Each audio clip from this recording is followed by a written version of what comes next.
NFL Week 7 on the DSB Creative. Let's get into some football.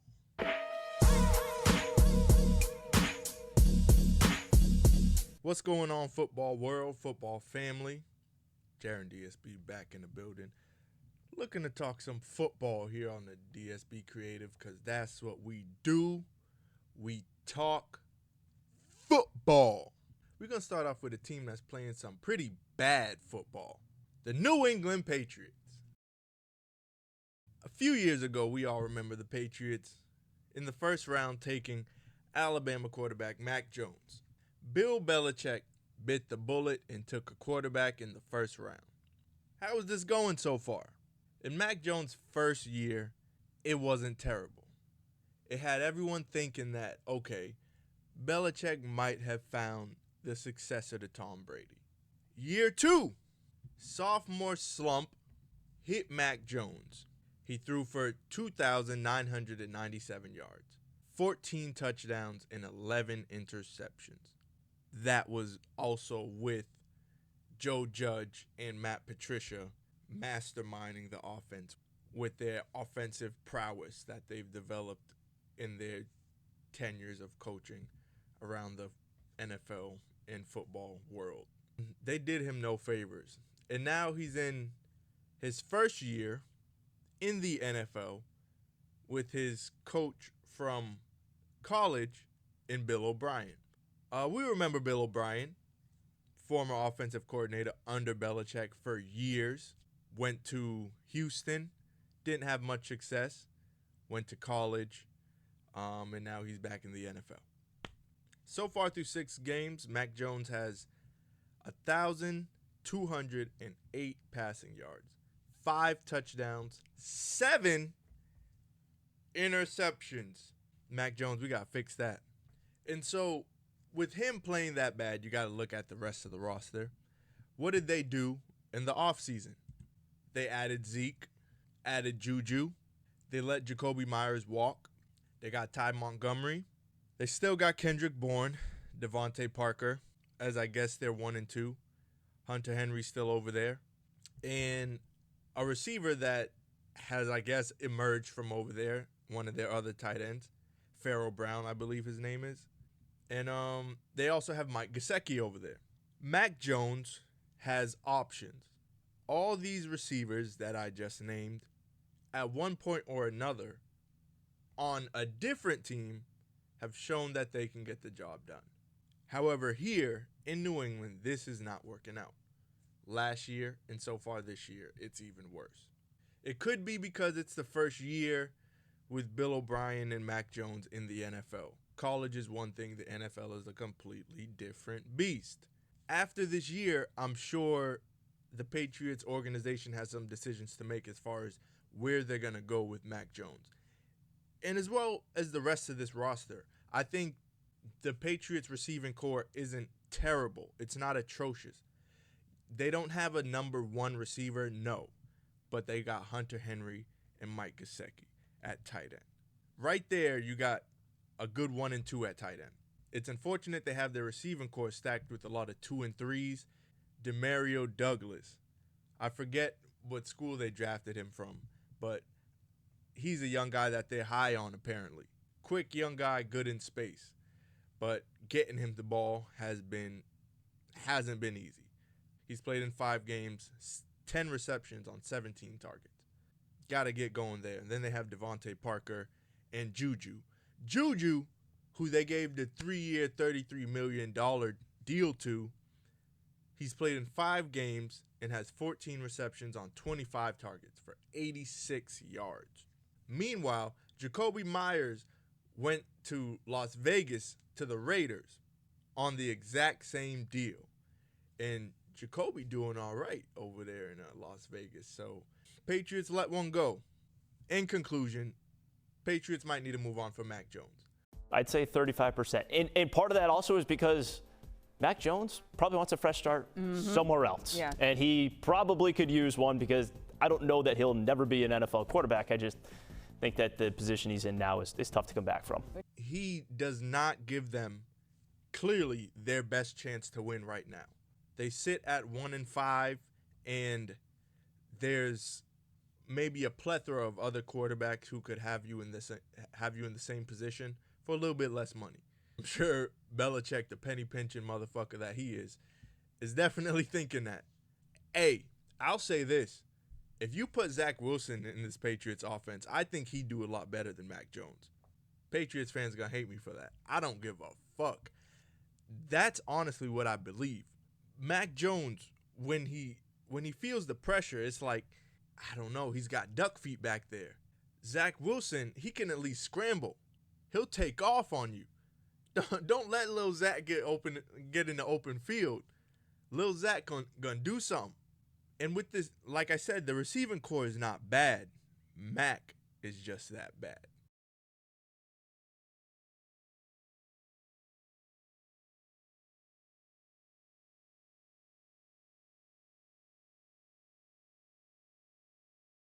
I think Belichick sees that now in year 3. And like I said, after this year, they're probably going to move on from him.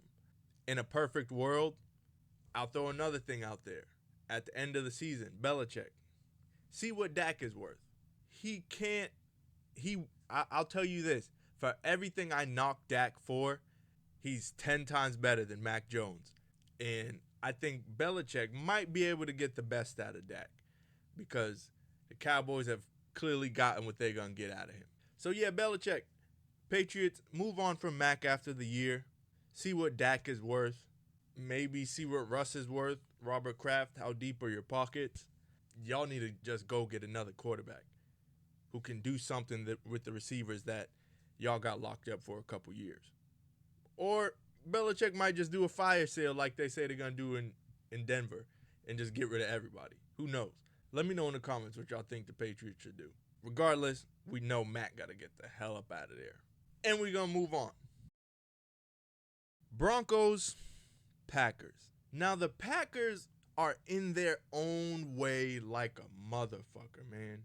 Jordan Love, I think he's going to be a solid quarterback. There's little flashes. Right now, something's just not clicking in Green Bay. In Denver, that team just bad. Point blank, period. We don't got to go over that again. There's another video on this channel that you can see me talking about how bad the Broncos are. Russ, not doing too bad, though. 1,305 passing yards, 12 touchdowns, 4 interceptions. Steady.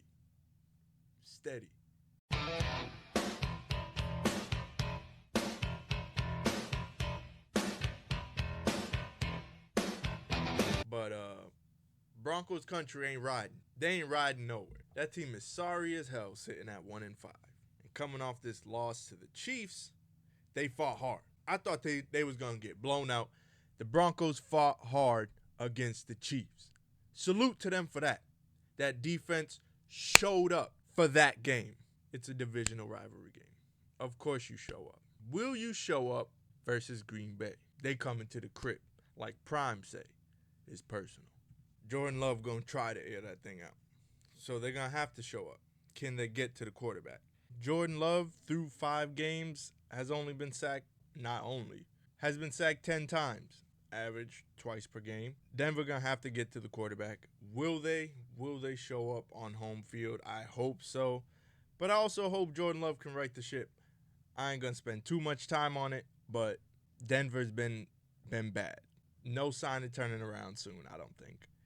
They're on a 2-game skid right now, and it's probably not going to end anytime soon.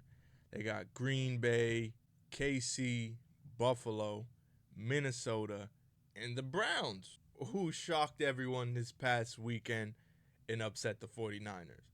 They got Houston, LA, damn. And then they got Detroit after. Oh, it's bad for Denver going forward. Every team is a lot better than they are. Yeah, so Green Bay, Denver, Green Bay sitting at 2-3 right now. They're going 3-3 after this one. Denver going to be 1-6. Time to get that fire sale going over there. Walton family, whoever's in charge, get to trading. Start it ASAP. It's bad. Brace for impact, Broncos country. Brace for impact. And next, we got the battle of the 5-1s. Top 5 teams in the NFL. These are 2 of them. Dolphins, Eagles. Tua has been going crazy this year. Tyreek, he about 200 yards from 1,000 yards receiving. It's week 7. At this pace, he might be able to get 2,000, maybe. We'll see how it goes. The Eagles coming off of a loss to the Jets. It happened. Jalen Hurts picked off not once. The field really rotating personnel, and here they bring the house towards Hurts. The pass is deflected and intercepted. Quinnen Williams, big man on the run. To the Not twice. Hurts in trouble. A wobbler as he's hit, and it's intercepted. Bryce Hall with the pick. But 3 times. 46. Hurts facing a 4-man rush over the middle. It's intercepted. In that loss. Meanwhile, the Dolphins are coming off of just stomping on the Panthers, 42-21. In this matchup of the 5-1s, I'm taking Miami. I want to take Philly. I'm not confident after that last game. Like, I don't know if it was the Jets defense that was that good or if it was the Philly offense that just seemed to not be able to get in gear at times. Like, at times during the game, they'd be able to drive down the field and do their thing. This game wasn't a blowout. Came down to the 4th quarter, as we saw. Breece Hall ran it in. Game ended 20-14. Here we are in week 7. All right, as I said, I'm taking the Dolphins. Tua, I think Achan's going to be out, they said, for a couple weeks still, but Mostert is something to be reckoned with. And then you still got Tyreek. Tua's still throwing that ball. You still got Jalen Waddle. Berrios, he's a wild card because he don't get to shine, but within that offense, he's still somebody. Robbie Chosen. Hey, man, like Ocho Cinco says, they got a 4x1 team down there in Miami, and they are killing motherfuckers with speed. I don't know if that Philly defense is going to be able to keep up with the Miami offense. On that flip side, that defense, I think they're good. They're feeling good. Win against the Giants, blowout win. Win against the Panthers, blowout win. Now you got the Eagles. They're looking to make a statement. And then the next week, you got the lowly Patriots. Bigger statement. So I think that defense is starting to come into their own. They might not have too much else to worry about. The Eagles' offense. I'm not sure what the problem is. Shannon Sharp would like to say it's Jalen Hurts. He's not playing that well this year. About 1,500 yards, 7 touchdowns, 7 interceptions. He's been sacked 14 times through 6 games. Completion percentage of 66%. So that's not atrocious. He has been sacked a lot, though. And then you had Devontae last game, dropped a couple passes. Fast forward a couple days later, they signed Julio recently. So we'll see where this offense can go forward. We'll see if Julio's going to even play in this game, if he can make a difference. If the Eagles slack even a little bit, that Miami defense is going to be coming. Because like I said, they're feeling themselves right now. They got the momentum, 2-game win streak, both of them blowouts. That offense and defense is rocking and rolling. They ready to go. Eagles are limping into one. I think Miami's going to catch them while they're down. Miami's going to go up 6-1. Eagles going to fall to 5-2. If I had to give a score, I'm going Miami 24, Eagles 17. Let me know what you guys think in the comments. Who's going to win this game? Who's going to come out? I think it's going to be more of a defensive battle more than the offense is showing out. Defense has got to see who's going to stop who because both offenses can be high-powered. Miami 24, Eagles 17. Moving on. And we're moving on to America's team. The Dallas Cowboys. It's bye week for the Dallas Cowboys, and they have a lot to work on. They're feeling themselves. Coming off a win in L.A. against the Chargers, Micah Parsons showed up at the right moment. Needed a stop in the 4th quarter to seal the game, and he got him one. Dak managed the game very well. Didn't turn the ball over. The last game against San Fran, turned it over 3 times. So it was good. Didn't turn the ball over this game. Got CeeDee Lamb involved.